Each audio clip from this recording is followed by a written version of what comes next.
күйеуім менің басқа еркекпен жыныстық қатынаста болғанымды көргісі келеді.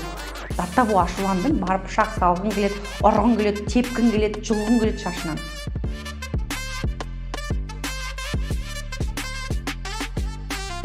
Адам баласы азғындаса ойына неше түрлі нәрсе келеді. Енді еркек пен әйелге Алла тағала сондай құмарлық сезім берді, либидо дейміз, соны жыныстық қатынасқа түскісі келеді.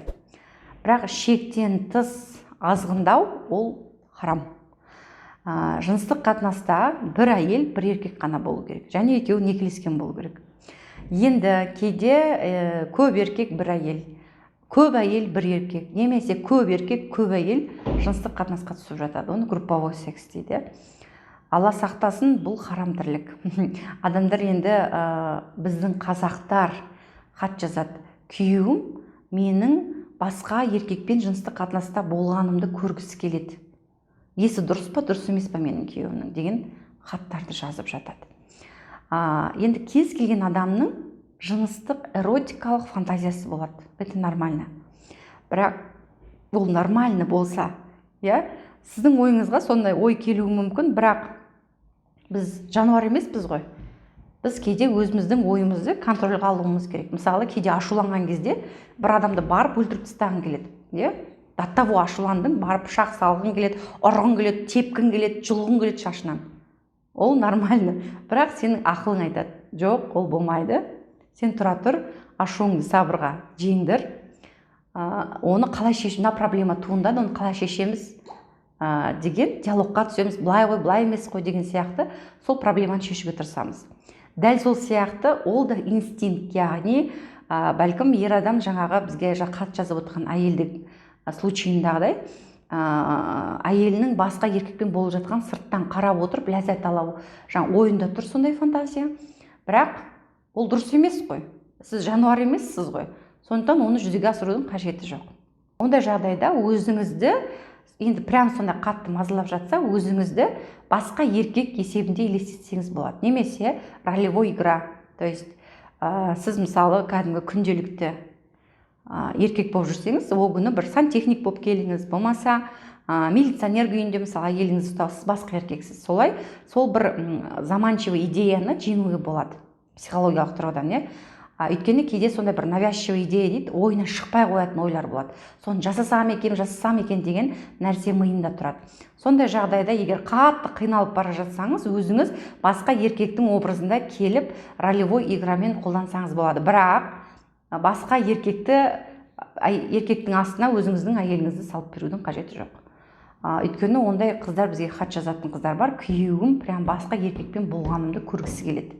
Басқа еркекпен жат, мен қарап отырам деп айтады дейді. Қыздар, ол жерде бәлкім бір какой-то психологиялық ауытқуда болуы мүмкін. Ондайға көнбеңіздер, не айтса да сенбеңіздер. Тіпті содан кейін сізді тастап та кетуі мүмкін, сен басқа еркекпен болдың ғой деп. Өйткені ол неадекватный еркек. Адекватный еркек ол әйелін қызғанады. Басқа еркекке тіпті қараса, ол қызғану керек. Неге менің әйеліме солай сұқтанып қарап тұр бұл деп. Ал ол жерде бір дені сау емес, психикалық ауытқу болғандықтан ол әйелін жаңағы біреудің астында көргісі келеді, оның қалай болып жатқанын сырттан бақылағысы келеді және содан ләззат алады. Яғни ол дұрыс емес нәрсе, қыздар. Бірақ шығу жолын айттым, егер сізде сондай жағдай болып жатса, солай шығып көріңіздер. Болмаса, қыздар, ол өте страшно, онда еркекпен өмір сүру. Мәселе осындай, қыздар. Групповой секс біздің дінімізде де қарам. Медициналық тұрғыдан тоже дұрыс емес, өйткені әрбір адамның өзінің микрофлорасы бар. Енді сіз көп еркекпен болсаңыз, немесе көп әйелмен болсаңыз, сізге көптеген инфекциялар жұғады. Ертең астыңызға сүйел, тіпті жыныстық жолмен жұғатын хламидиоз, гонорея, трихомониаз, сифилис, құдай сақтасындар, ВИЧ, спид сияқты сондай аурулар жұқса, өте қиын болады. Емделесіз, көтеніңізге күнде укол салады, яғни ол жазасыз қалмайды. Және сүйел сияқты вирусный аурулардың емделу өте қиын, қайта-қайта папилломалар, кандиломалар шығады, оны күйдіреді, сөйтіп барып емдейді. Міне осындай нәрселерден аулақ болу үшін, қыздар, жігіттер, өзіңіздің адал, үйленген жарыңызбен жыныстық қатынасқа түсіңіздер. Групповой секс ол дұрыс емес. Не үшін қалайды адамдар? Тіпті Инстаграмнан көрдім, бір сексолог өзін тыржалаңыштап жаңағы суретке шығарады да айтады, мен өзімді раскрепощенный сезіне бастадым, осы групповой секске қатысып өзімді еркін ұстай бастадым. Мен өзімнің бір пышный форманы ұялатынмын, жаңағы толық денемнен дейді. Бірақ кейін осы групповаға қатысып еркектердің бәрі маған ұмтылған кезде мен түсіндім, мен артықшылығым сол өзімнің әдемі томпақ денемде екен дегенді жазады. Яғни бұл қыздар қанша сексолог не десе, былайша айтқанда оттай берсін, бірақ сіздер сенбеңіздер, ол дүние дұрыс емес. Сексолог екен деп бәріне сене беруге болмайды. Сіз өзіңіздің ақылыңызға сеніңіз және дініңізге берік болыңыз. Адамгершіліктен, адамдықтан айырылмайық, достар. Қыздар, кімнің күйі солай групповой сексті қалайды, осы жерге жазыңыздар. Және біздің инстаграмға жазылып, дайректке мен жекеме жазыңыздар, шығу жолдарын үйрететін боламын.